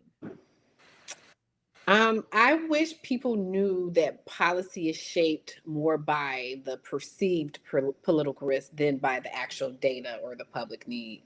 The most well researched common sense solution can be defeated if we have decision makers who actually aren't afraid to cast their votes. That's why public pressure, we talked about earlier, protesting, those community organizations, they're not optional. They're actually essential to the change. We might feel like, they're protesting, they're shooting, or whatever people are saying out there, but that is actually necessary to effect change. Mhm, mhm, mhm. Dang. A lot of Shelley. people they speak against protesting, but I'm like, but here's my question: if you're not in the if you're not the politician, and if you're not don't have a particular place in politics where you can where your advocacy makes a difference, what else are you going to do? What other ways can you show up as in a collective group? Yeah. If you don't have a political seat, if you don't have a position of political advocacy that will be looked at where you can garner attention, how else are you going to be effective or show up other than a public protest being out in the street? What else are you going to do single by yourself Absolutely. to And show? sometimes that's all some people have. They can go show up for the protest, or they can post it on social media, post the videos on social media. I watched this movie called Run for Something, and it was about Black women running for different offices. And one thing that a lady said in that video, she didn't have any political experience. All she did was show up at political protests in the past. But she said, everything about my life is political. I was born Black in this country. I was born a woman in this country. How could I not be involved in politics? Everything about my life is political. From slavery on up, all of that has been political. So no matter what lane you feel like you can be in, the least you can do is show up to a rally. Oh, and that's actually the most for a lot of people. They don't have public seats. They don't have political seats anywhere. A lot of people are online with an audience of 20,000 viewers. So what other strength do you have? What else can you add to? Mm-hmm. You can be a number. Add to the movement Yeah. by marching because you don't have anything else.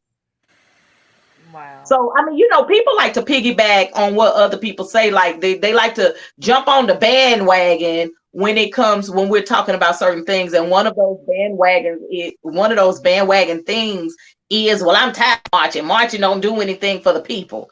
Oh no, it does. It does. Did you see how and going back to gosh, what was his name? The guy who was George Floyd.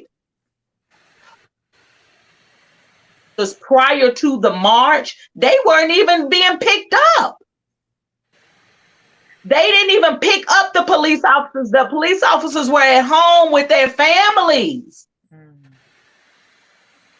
And once the public heard about that and got in the street and started doing what they did, they went in and arrested them men. Yep. So that push right there, it did a little something. And I mean, I could go back in history and just say, that little push does something.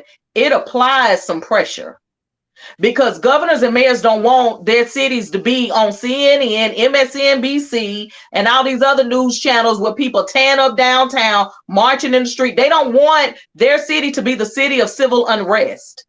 They don't want that. It is a public embarrassment, and it puts pressure on the mayor and the governor to do something about what is going on in that city and state. It's like your child acting up at school. Mm-hmm. They don't want that public embarrassment. So they will try to do something to appease the people. So I'm just saying there are some things that we can do. That's all. Absolutely. Love it. Love it. Okay. So when you're trying to bring people together from different backgrounds or viewpoints, what's your go-to strategy for finding a common ground? My go-to move is to really move away from the conversation, move from the abstract positions and toward a shared goal, a shared outcome. I'll ask everybody in the room, regardless of how we got here, what is one thing we all want to do for our children in our neighborhood? We have to have a common goal in that. Once we find that common destination, you can start building the map together. Not everybody will have the same destination, but we have the same common goal. Mhm. Nice. Nice. So can you share a moment when your work in politics made a tangible difference in someone's everyday life, and what did that experience teach you? Through my nonprofit, we worked with a formerly incarcerated woman who was on the verge of eviction. And so she had a job, she was turning her life around, but the single unexpected bill threatened to derail all of that. And so we were able to provide rental assistance that bridged the gap for her. A few months later, she sent a photo of her son, honor roll student. The baby was smart, but he struggled because she was struggling financially. So that wouldn't have been possible. She wouldn't have been able to have that stable home just without simply getting that help for that $500 bill. So that taught me that sometimes the most impactful policy isn't this, piece of legislation, is actually targeted intervention within a community that Yeah. provides stability for the people that actually need it the most. It's Wow. very powerful. Very, very. Um, wow, this has been a really, really informative session. As I start reeling it in, Cola, Shelly, do you guys have any questions for Hillary or comments? I do got a question. I really want to know what drives you, what makes you want to do all that, like be involved. My What kid, is it? my kids, they saved my life, and Mm. I'm not even exaggerating. They saved my life. Like my advocacy firm that I built, it was simply because in April my son was brutally attacked. He has special needs, and he was brutally attacked in the school, and the school disregarded him. They didn't care. They never called me. He called me crying for help, and the school continued to ignore me. They wouldn't allow me to press charges unless charges was pressed on my son because he Of defended himself. course. So it was me reporting that to the state and me getting a favorable decision from the state, and the state making me feel like, okay, I'm making some sense here. They did hurt my baby. And once I got that decision from the state, it's like I took off running. Not only am I in these IEP meetings, giving these people the business, I take the gloves off in them, but I'm actually doing that for other families. I'm advocating on behalf of other students that are being ignored in the classroom, especially the ones that have the IEP or the 504s, and they're being ignored in the classroom. I am advocating on behalf of them. My babies give me drive. Everything that I do, I just started going back to school again. I graduated 20 years ago from college, and I'm back in school again because I said, you know what? I want to inspire to be everything that I ever dreamed I would be, so that my babies can do whatever they want to do. And I took my oldest with me to Clark's campus, and he said, you know what? I want to go to Clark too.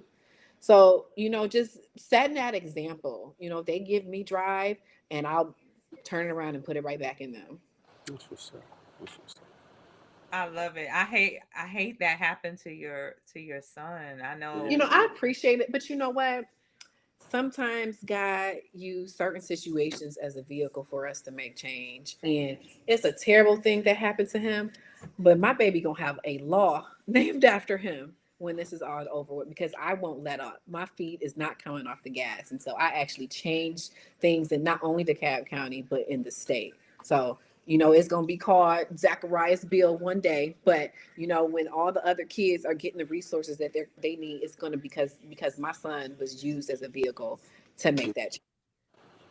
Oh, I love it. And listen, I'm here to say anything that I can do to support, please, Yeah. keep me in the loop, keep me engaged, because I want to support you I appreciate it. and him. I second that.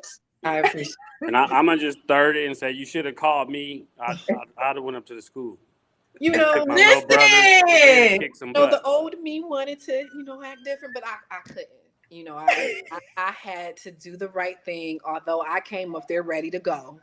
But if I were to go to jail, then what happens to my Who's kids? gonna take care of your babies? I wanted to act in my flesh, but I could not. But I No, appreciate. but see, so that's wisdom. That's wisdom, because a lot of times people get caught up in that emotional Now aspect. that's wisdom and discipline, because a lot of times we may have the wisdom and we may know.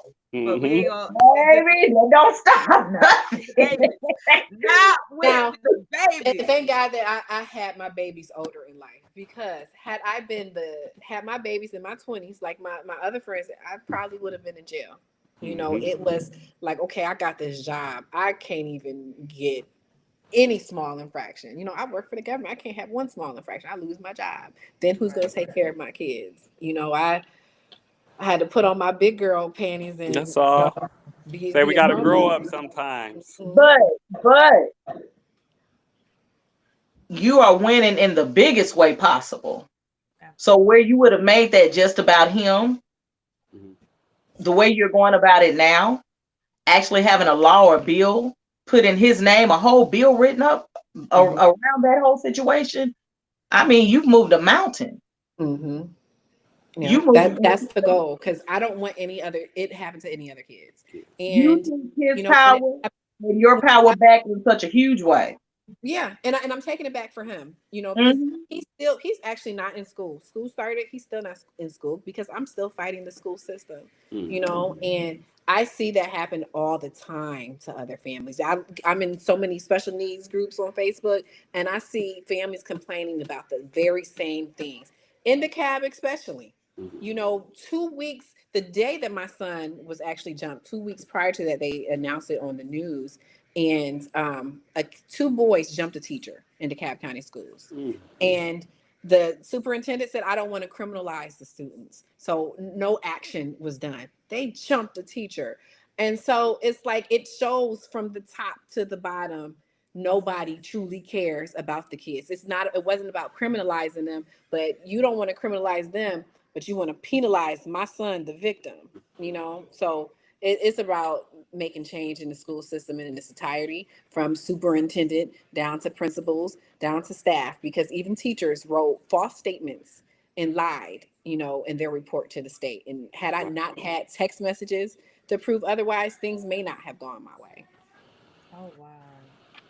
Wow. And even as you were talking about the students that jump the teachers and they don't want to criminalize them, and I'm not saying that that's the best course of action, but I do feel there should be some course of action, because if they jump a teacher, no, that's criminal behavior. Sorry.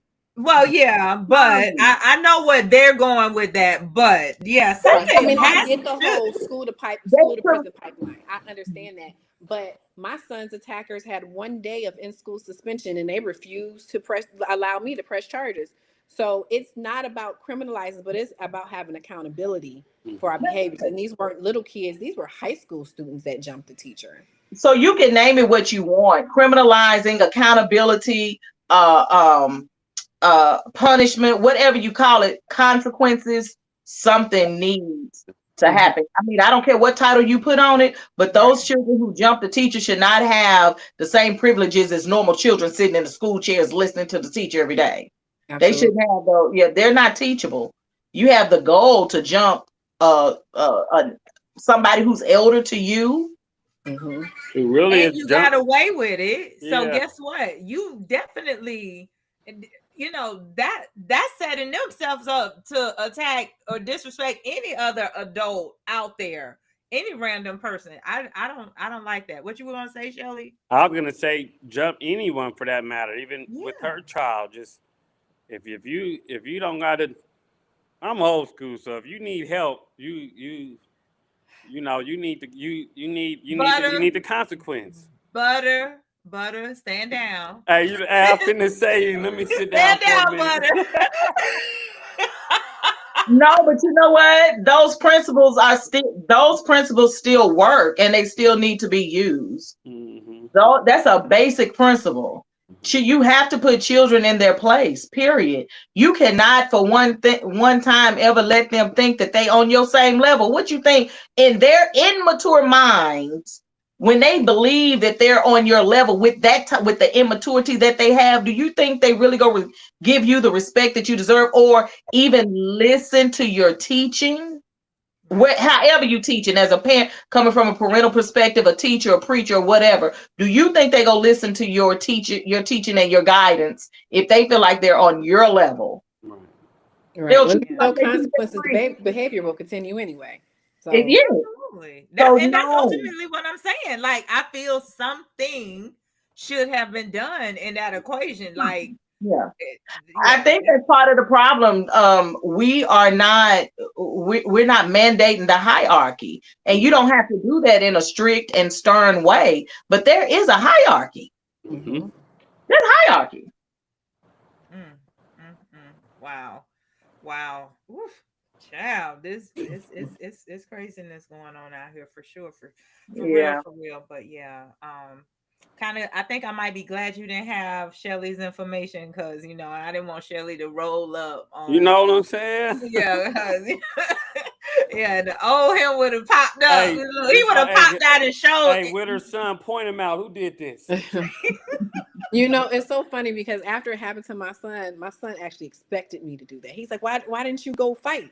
And upset with me, like, you're not gonna fight? He's like, I wish I had cousins because we don't have family here. So he's like, I wish I had cousins. I'm like, no, we can't do that. We gonna get them, but we can't we do gonna that. get them the smart way. We gonna Right. get them the smart way. Yeah. We gonna be We gonna that get in word those you said pockets. earlier. You're gonna be strategic Mm-hmm. about it because you definitely because you don't want them in the system or anything like that because Absolutely. you done did what we do when them earrings start coming off. You and you messing with a black woman child too. Okay. Okay. All right. Well, Mm-hmm. let's go ahead. All right. So, Hilerie, this has been really great, good conversation. So, again, I say thank you. Tell the people how they can get in contact with you. Do you have like an email list so that because I think I receive emails from you. Yes, Uh, you are on there. Yes. yeah, I receive emails from you. So tell them how they can connect with you so they can get on your mailing list and know what you have going on.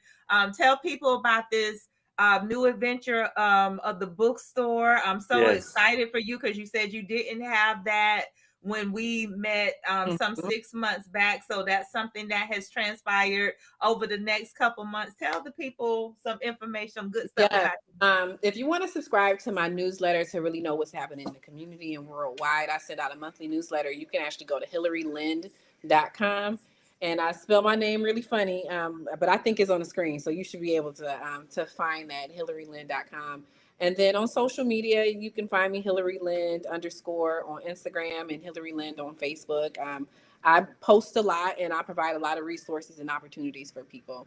And then my bookstore, which was derived from just wanting to maintain our history and making sure that our babies always have an opportunity to learn. That's called Reparations Books and Cafe. And you can go to reparationsbooksandcafe.com or on Instagram, Reparations Books and Cafe. Nice. Good stuff. Good stuff. All right. So, Mr. Shelley, aka Mr. Hit him up. I don't even want to put no other title on you. Ready to go. Look, ready to go find them. Hit him up like Tupac, that West Yeah. Coast Yeah. action.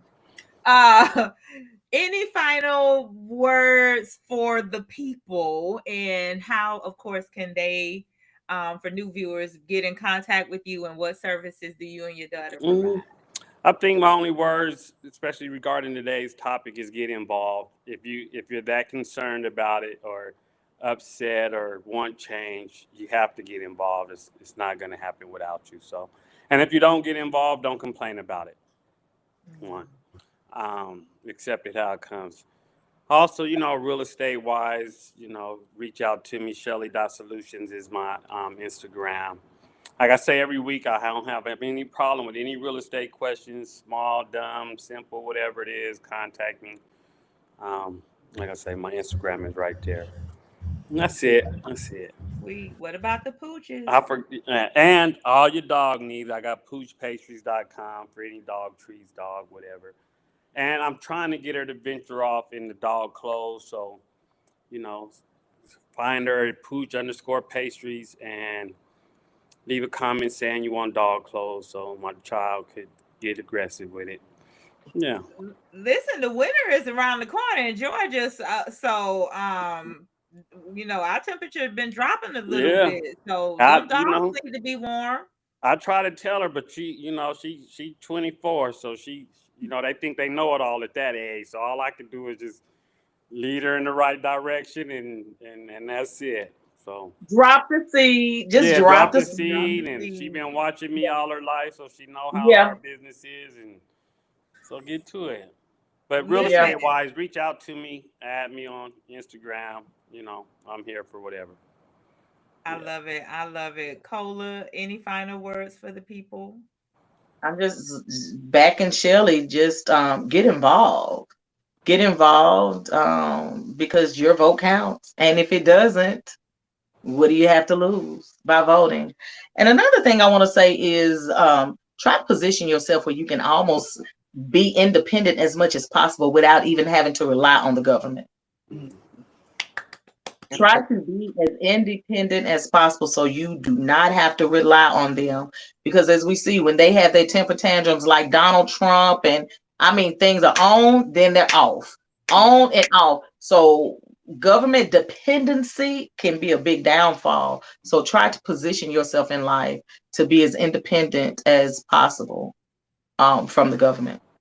Can I add to that and change the trying to set the intention to be? Because Mhm. one thing I've with my my enlightenment and my spiritual research, I have kind of removed the word trying, because I feel when you're trying, you're always going to be trying. But I feel if you setting the intention, that is more like a goal and you're striving for it.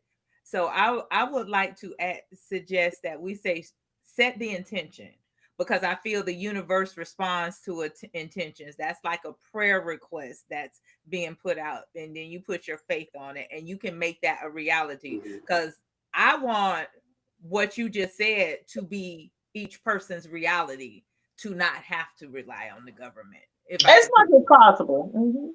yeah, Absolutely. as much as possible. So Miss oh, and you know what, Uh, one of the thoughts that kept One popping thing in I my always head. tell What you say, Shelly? Shelly, did we lose you? I was gonna say one thing I always tell my kids is we don't try, we do. Exactly. That's why I was saying that I wanted to take the trying out, because far too long in life we've been trying, but I believe we can do if we set the intention on that. But you know what's funny? Uh Hillary, at some point when you was talking, and I laughed at Shelly because Shelly knew I had a thought and forgot about it. I remember hold on, let me mute Cola's um my uncle long years ago, because like I'm this social butterfly, I'm always hosting, being a part of the life of the party, this and that. He was like, you should run for politics, and I said, absolutely not. And my thing, you will not put my life on a microscope. Have everybody. Listen, listen, listen. You know what? I think that is the most difficult thing for me, because the people that know me in real life, it's hard for them to even imagine. When I announced that I was running, they're like, "What?" Because if I got some family members I don't want them to know about. If it wasn't for my book, I wouldn't have put all my business out there. But my book is out there so people can find stuff. But people knowing you, and then knowing where you live, having access to you, knowing where your kids are, that is a hard pill to swallow. That is difficult for me. And even now, that's why I go back and forth. Am I going to run again? Because that is putting myself under the microscope that I don't want to. It's so much stuff that I want to say on social media, but I hold back a little bit because I said, you know what if I run and they heard me say that? Because I can get real active in many ways, and you don't want everybody to see that. All I gotta say is that, honey, it can't be any more than grab them by the pee. Yeah, I mean, the bar was set real low. The bar was set real low, but But for us she's not. black women, I'm sorry, especially, respectfully, she's not a white male either. yeah, That is I'm sorry. us black women, the bar continues to be moved. So listen, Keep it that is classy. true. dang near perfect. Could you imagine if they caught Kamala saying grab them by the D? A Never. Barack, a Barack, grab him Oh by the yeah, P. I mean they gave him a hard time because he wore a brown suit. So Yeah. I mean, yeah, no, yeah. So yeah, no. So back to I could not fathom the idea of being no. At least what I'm doing now, like, okay, fine, you can dig up whatever, but I'm not running for no political office. But right. they gonna try to discredit you in every Oh, and they aspect. did. But although I am not a fan of Donald Trump, when it comes to politics, I operate as him. I like him. So you can say whatever you want. Like I said, I get real active. And so the last mayor of Brookhaven, he wasn't too fond of me. I was told that I ruined his reputation, but it is what it is. I'm going to speak truth and fact. So, I don't think somebody can bring something to the table that'll hurt me. You can say what you want to say, but it's really the people around me that I don't want to hurt with the things that I say. Because I'll post something on Facebook and my mama called me because people in the church done called her about what I said. So, it's mm-mm. Yeah. Yeah. Instead of too real for TV, too real for politics. Yeah. But I don't think you can be too real for politics, though. I mean, like you said, the bars is real low right now. I don't think you can be too real for politics, but you can add some polish to it. So I might disparage you on the public stage. On the news, I did it on Fox News, Fox 5, when I disparaged the last mayor, and I might do it on a big platform. But as long as I'm being honest, whatever I say, it's okay. Facts.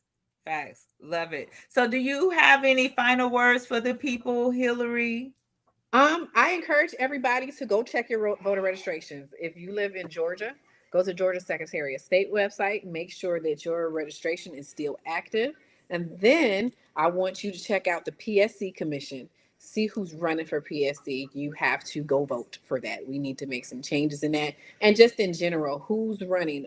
Most people have qualified at this point, whether they're running for mayor, city council, and everything. So who's going to be on the ballot in November? Make sure that you research. You know who these people are. You're not voting for name recognition, and you're voting to change the future, not just you, but voting for the future of our cities and in the state. Nice. Love it. Okay, somebody just dropped in the chat for us. Must be blunt. Controversy gets the point of across, even if it's in a bad light. People get the gist. So I guess controversy brings about the most It attention, does. and yeah. It does. It brings attention. That's why I said just as long as you are intentional with that, and if you're honest with that, controversy is fine. It's just if you can handle the fire in the kitchen, that's Well, all. here's the thing about controversy. That's all it brings. It doesn't problem solve. Right. It brings distraction and it brings controversy. It does not solve the problem. And we're getting too caught up in controversial things. We're not solving problems anymore.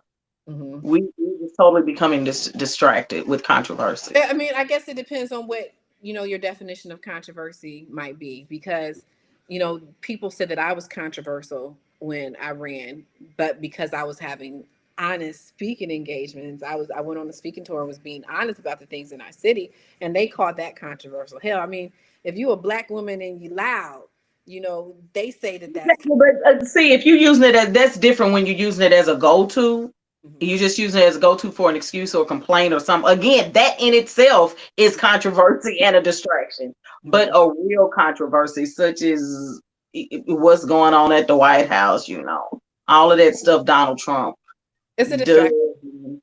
Yeah, it's a distraction trying to arrest Beyonce and Oprah and that type of stuff. Yeah, that there is a Yeah. distraction, but it's part of the playbook. It's the plan.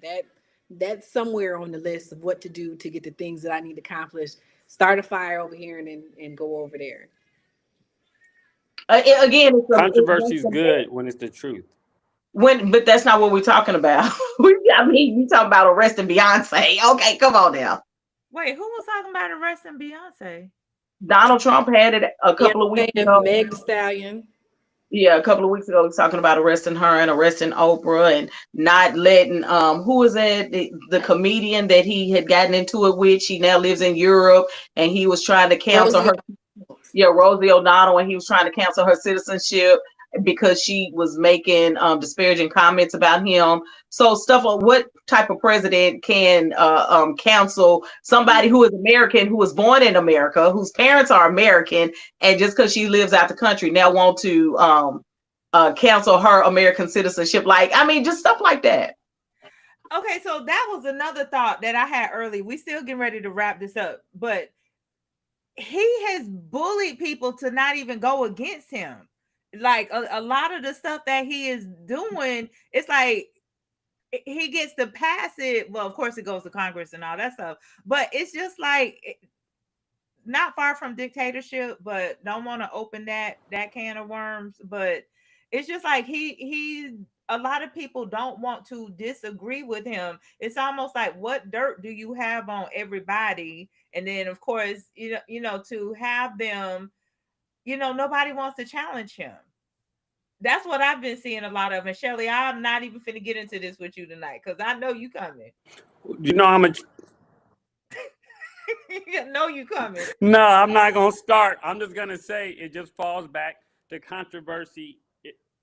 Listen, controversy is good if it's truth, because it lets you know who you're dealing with. Because everybody has an image, especially in politics, of what they want you to look like or what they want to look like. So when your controversy is the truth, then it's necessary, so you know you're running against.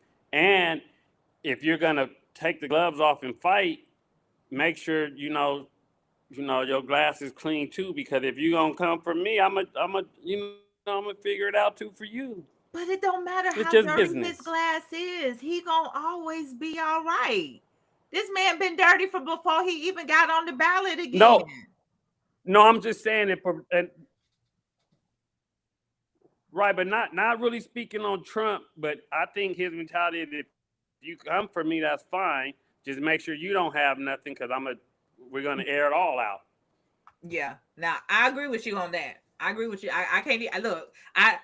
I bow down to the king on that one because you're right. Because that seemed to be the theme. Okay, so and somebody added to the chat, if you're intentional and respectful, and if it has basis or factual standing. So that is basically what we're gonna wrap up with the controversy. So again, I thank you all for this conversation, and I do want to interject that my services for those who don't know Tammi B, I am a life coach and transformational speaker who would love to be part of your event as either a speaker or a MC. You can obtain more information at www.thassawoman.com. And so, with much love and gratitude, I thank my panel, Shelly, Cola. Love you guys. Thank you. Hilerie, girl, I knew that you had some. I knew this was going to be a great talk. So I'm so grateful that you took time out of your busy schedule to be with us. Thank you so much. I appreciate you. Thank you for reaching out to me. I appreciate that. Not a problem. Definitely, Thank you for definitely. answering the call. And I look forward to working with you more in the future, even if there's anything that I can do to help in your nonprofit and all that.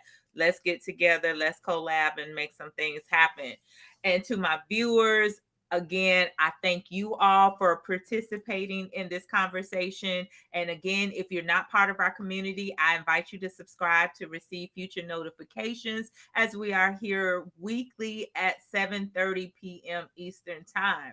So, as I bring this home, I do ask that if you could support us by giving us a like, and or giving us a thumbs up on this message and sharing it with someone who can use this information. Because remember, there was a dictate here, a directive here. Get involved. Get involved. Change doesn't happen until we be the change. We got to get involved in order to make the change happen. So support us, share this with others, give it a like. And then also remember, next week is the first Wednesday of the month, which is Wisdom Wednesday. And I think Miss P just went to Africa, and I believe there's some spiritual lessons that's going to come out of her trip from that journey. So join us next Wednesday at 7:30 p.m.